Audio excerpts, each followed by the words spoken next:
If we are living in a simulation, the next question becomes inevitable. Who created it? Was it an all-powerful God? Many gods from ancient and living religions, or an advanced alien civilization? Or, are these actually the same, just described in different terms depending on the time, place, and culture? This video explores the idea that what ancient and modern religions call God or gods may in fact be higher dimensional beings, or creators from beyond this world.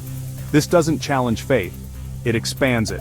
Because across all traditions, Abrahamic, Vedic, mythological, we see recurring themes, divine councils, realms beyond the material, messengers, avatars, and watchers. These point to a layered system, one that looks increasingly like a managed simulation. Let's begin with the Sumerians, often referred to as the earliest recorded civilization. Their gods, the Anunnaki, are described as beings who came from the sky. They did not operate alone, they had councils, divisions of power, and very specific functions. They created humans, governed society, and enforced law, like programmers or managers of a simulation. What's more, many ancient cultures describe their gods as descending in fire, smoke, or glowing vessels. Chariots of fire, flying discs, fiery whirlwinds, descriptions found in the Vedas, in Ezekiel's vision in the Bible, and in ancient Mesopotamian tablets. Could these be ancient interpretations of UFOs? Given the limited vocabulary of the time, they likely described what they saw using the only references they had: fire, sky, and power. In Greek mythology, the gods live on Mount Olympus, looking down at humanity, ruling through debates, roles, and rivalries. Similarly, in Hinduism, gods like Vishnu, Shiva, and Brahma govern cosmic functions: creation, preservation, destruction, and descend to earth in the form of avatars. Importantly, Hinduism is not a past religion. It is living and thriving, and many still relate to these gods as real conscious forces that guide and shape our lives. In Egyptian mythology, deities like Ra, Thoth, and Osiris interact with humans, guide the soul through death, and maintain cosmic balance. The consistency across cultures is stunning. We keep seeing godlike beings arriving from elsewhere, guiding humanity, using vehicles of light and fire, and managing reality through layered systems.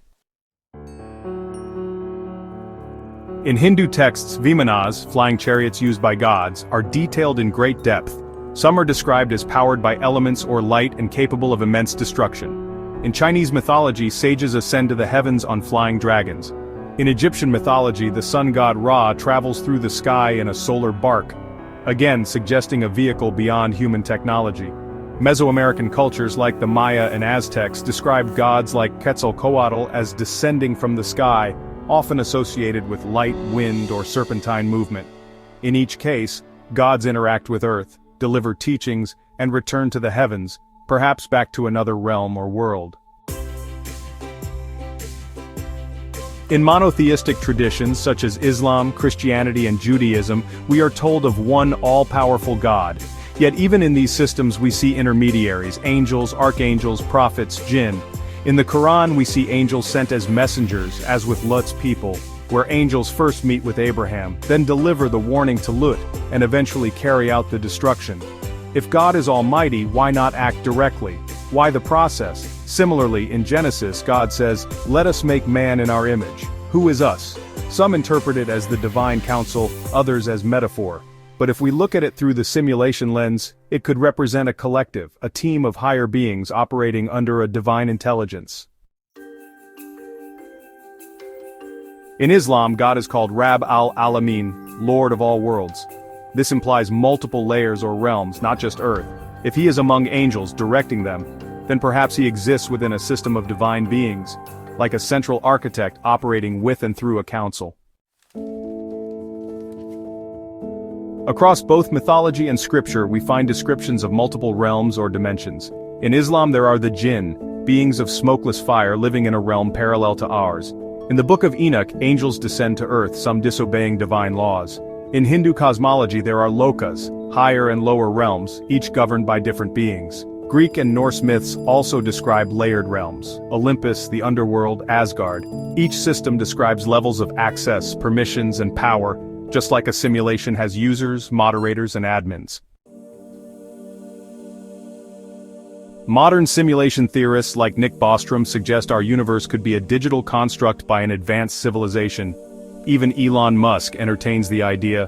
When you hold this next to ancient religious descriptions, the comparison becomes compelling. Maybe ancient people did meet these creators, but described them as gods, because they lacked the language of modern science. If you met an advanced being with spacecraft and energy manipulation 2,000 years ago, wouldn't you call them divine? So perhaps gods and alien civilizations are different faces of the same idea, beings outside our reality, managing it from a higher level. Interestingly, many of these beings appear in human form. Whether it's Hindu avatars, angels described as men in white garments, or Greek gods taking human shape, we repeatedly see the divine entering our realm in recognizable form. In the Quran, God says he created humans from his own essence. Could this be literal? Could our appearance reflect our designers?